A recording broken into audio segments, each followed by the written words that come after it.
Hello, ladies and gentlemen. Welcome to TGCTalks. I'm your host, Bhupendra Singh. Being an agronomist, I used to look at trees on a golf course the way most turf professionals do, through the lens of plant health, shade, root competition, and their impact on turf quality. But something changed the day I earned my certification in golf course rating from Indian Golf Union. That certification didn't just add a credential, it gave me a completely new perspective to look at trees. I began to see trees not just as growing objects or landscape features, but as strategic components of the golf course itself. Suddenly, to me, every tree on a golf course had a question attached to it. Does it influence play or restrict it? Does it reward skill or simply punish? Does it affect all golfers equally or only certain categories of players?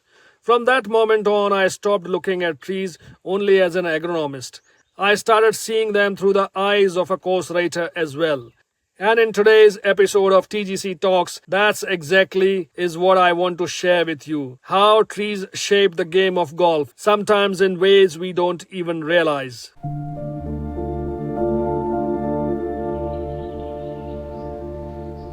Let us begin with one fundamental principle.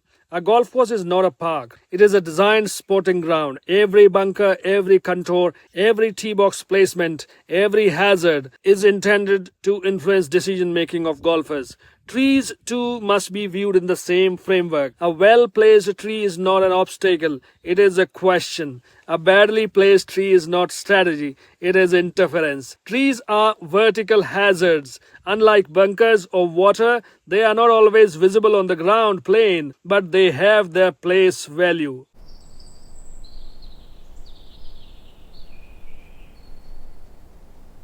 Trees influence trajectory, shape, and psychological pressure. So the first question we must ask is, when does a tree enhance strategy and when does it restrict creativity? A well-placed tree can do several important things in golf design.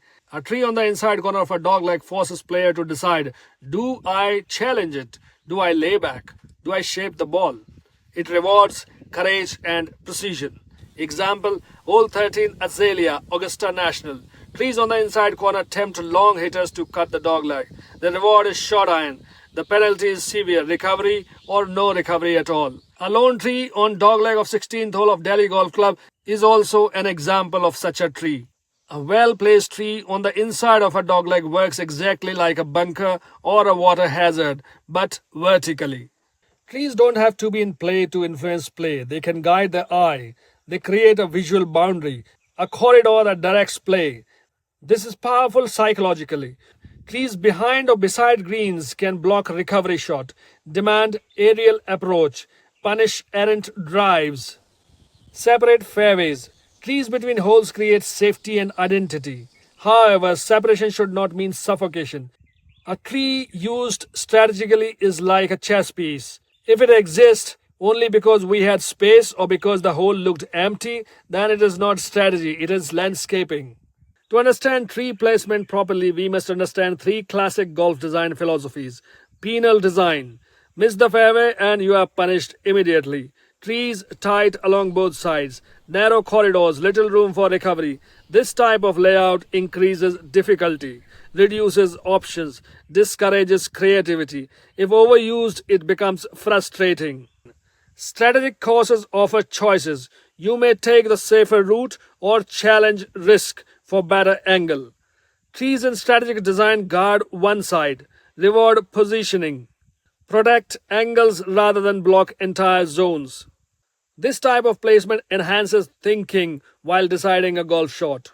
Heroic holes challenge players to carry hazards. Trees in this model define the risk zone and intimidation, create drama, but the fairway remains playable. When committees add trees over time without design context, strategic holes slowly becomes penal holes. Fairways narrow, recovery options disappear, shot variety reduces, and the course slowly shifts character, often unintentionally. One of the biggest layout issues with trees is not immediate, it is gradual. Trees planted as small saplings do not influence play much, but 10 years later, their canopy spreads. Their roots expand. A golf course often changes without a single redesign drawing being touched, and this is one of the most overlooked aspects of tree management. In India, many golf courses were developed or expanded 2 to 3 decades ago. During that period, environmental awareness increased rapidly. Plantation drives were encouraged. Greening became synonymous with responsibility. Golf courses with their open land and maintenance capacity naturally became tree planting grounds.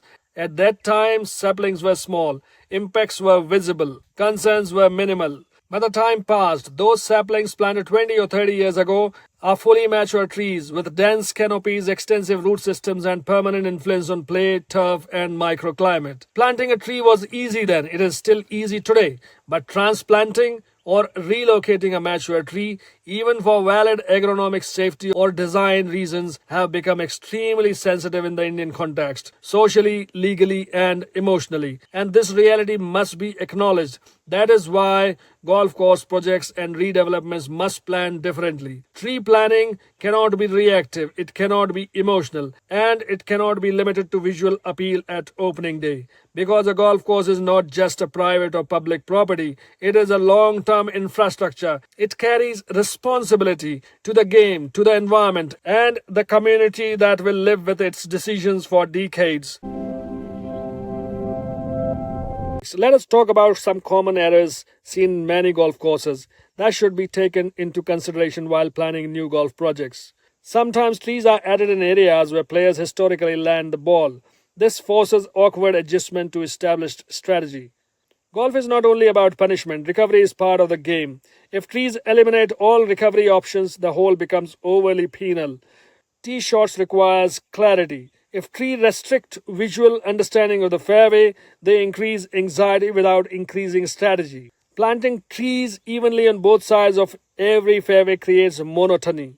Strategic asymmetry is healthier. Trees can block prevailing winds, changing how holes were meant to play. This alters original design intent. Golf is a game of angles and distances. Trees influence both. Height matters. Tall trees force higher trajectories. Low canopies restrict flight. Density matters. Sparse trees may allow partial recovery. Dense plantations eliminate options entirely. Placement near green matters most. Poor placement here impacts agronomy, playability, fairness, all simultaneously. Trees undeniably add beauty. They create contrast, scale, seasonal color, emotional memory. But beauty must support play.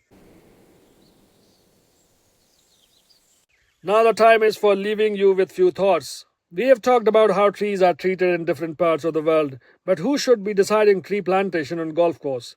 Architect, superintendent, committees, or arborists? Think about it. Share your views in the comments and stay tuned for finding answers. In the next episode of TGC Talks, we'll try to answer these questions and talk about how tree plantation should be decided, what should be the approach, and who should be involved. Thank you for watching. I'm Bhupendra Singh. This is TGC Talks. See you in the next episode.